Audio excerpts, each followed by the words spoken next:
The cop who killed my wife was my brother. The department called it friendly fire. I called it murder. My life was a photograph, sharp and perfect. I was Julian, a man who had found his center after years of navigating the city's darkness as a homicide detective. I left the force because I found something brighter to live for: Sophia. Her laughter could disarm the most hardened heart, and her belief in people's goodness was my new religion. We lived in a little house with a big garden, a sanctuary we were filling with dreams of a family. My work as a private investigator was clean, focused on helping people, not just closing cases. The ghosts of my past were fatting. My brother Asher was a constant presence, the charismatic sergeant, the golden boy of the precinct. He was boisterous, sometimes arrogant, but he was family. I never saw the fissures in our foundation, the cracks of envy and ambition that ran deep beneath his polished uniform and easy smile. I was blind. I believed in the blue wall, and I believed in my brother. Those were the two pillars holding up my world. I didn't know they were both about to collapse and bury me alive. It was a Tuesday. Rain lashed against the windows. The knock on the door was frantic, a pounding fist rather than a polite tap. I opened it to find Asher drenched and wild-eyed. "They're after me, Jules," he gasped, pushing past me. "The Vipers, they know where I live. I just need a place to lay low for a few hours." He was talking about a gang he'd helped put away, his words tumbling out in a paranoid rush. Sophia came downstairs, her warmth immediately cooling. She'd never trusted his drama. "Asher, maybe you should just go to the station," she said, her voice calm but firm. "You're bringing this to our home." A flicker of something dark passed behind his eyes, irritation, then contempt. "This is my brother's home, Sophia. That makes it my home too." The tension in the room was a physical thing, thick and suffocating. I played the peacemaker, the fool. "It's just for one night," I told her, my voice placating. It was the worst decision of my life. The argument simmered for hours. Asher paced, a caged animal, while Sophia watched him with growing alarm from the kitchen. I was stuck in the middle, trying to calm them both. Finally, I went upstairs to take a shower to wash the stress away. The hot water was just starting to loosen the knot in my shoulders when I heard it. Not an argument, not a shout. A single, sharp, unmistakable crack. A gunshot. The world froze. My heart stopped mid-beat. I don't remember getting out of the shower, don't remember throwing on a robe. I just remember hurtling down the stairs, my wet feet slipping on the wooden steps. The scene in the living room is burned into my mind forever. Sophia was on the floor, a dark, spreading stain on her white blouse, and Asher was standing over her, his service weapon still in his hand, his face a mask of theatrical grief. "Julian," he sobbed, the gun clattering to the floor. "She came at me. I didn't see it was so dark. She had a knife." He pointed a trembling finger at a kitchen knife on the floor near Sophia's hand. My detective's mind, tried to engage. The lights were on. The room was bright. But I wasn't a detective in that moment. I was a husband. I fell to my knees, pulling Sophia's lifeless body into my arms, her blood soaking through my robe. Her eyes were open, empty. The world had lost all its color, all its sound. I was screaming, but I couldn't hear myself.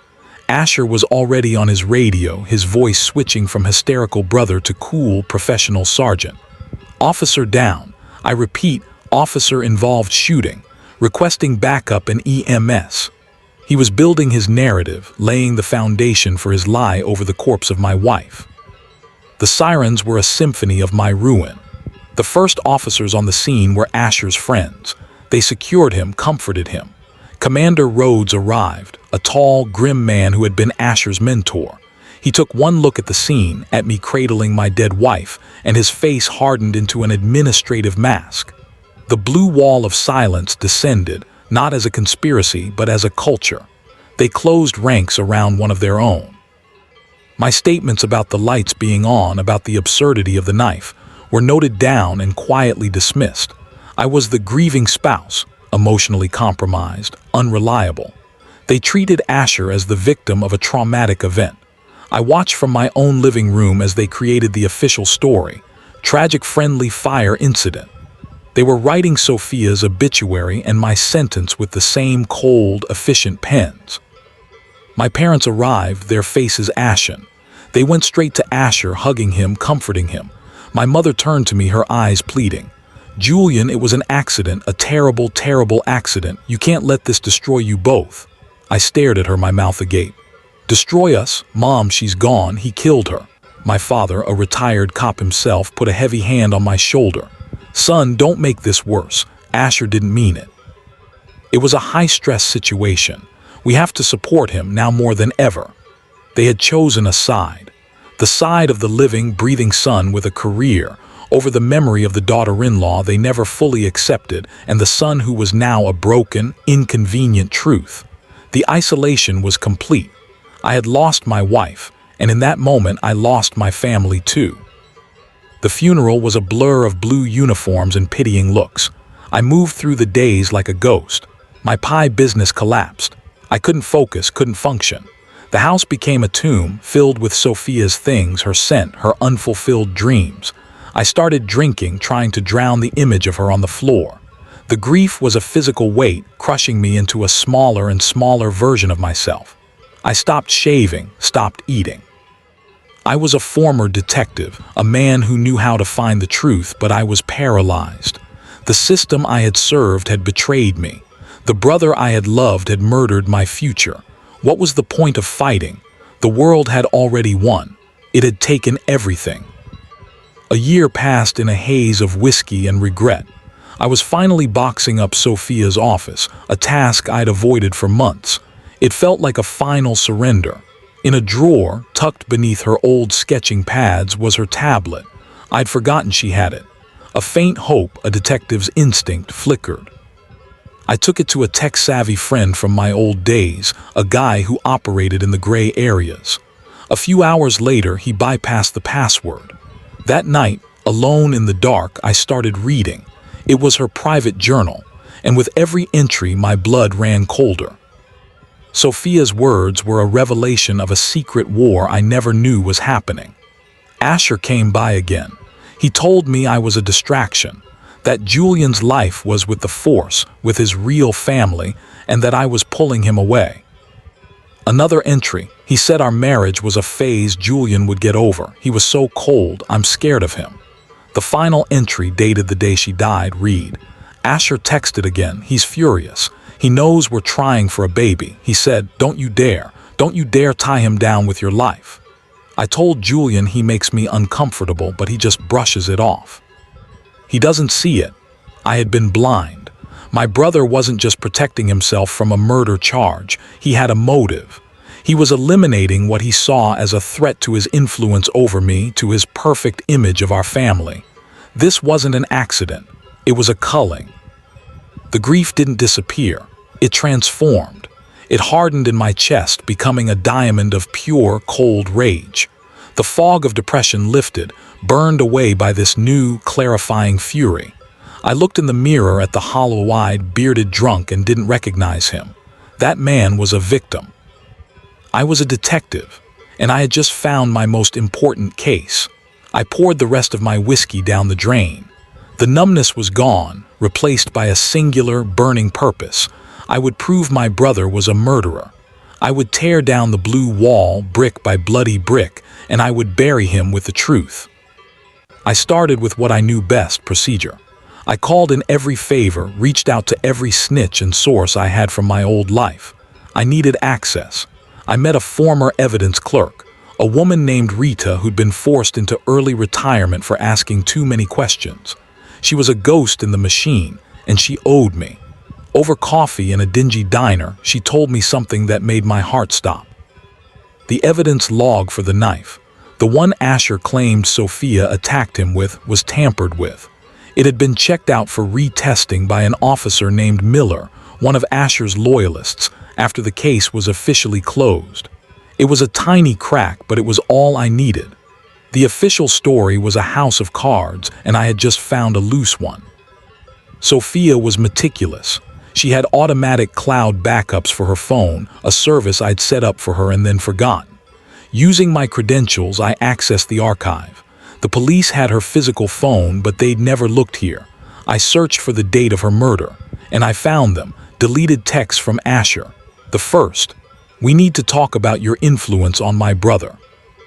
"I'm coming over," Sophia's reply. "Not a good time. Julian is out."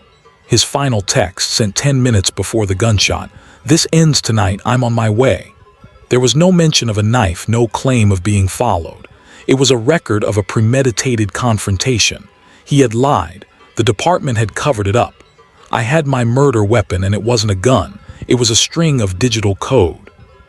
I couldn't resist. I cornered him in the parking garage of the precinct. He was smug, confident in his immunity. "Still chasing ghosts, little brother," he sneered. "You need to move on. It's pathetic." I didn't yell. I kept my voice low, lethal.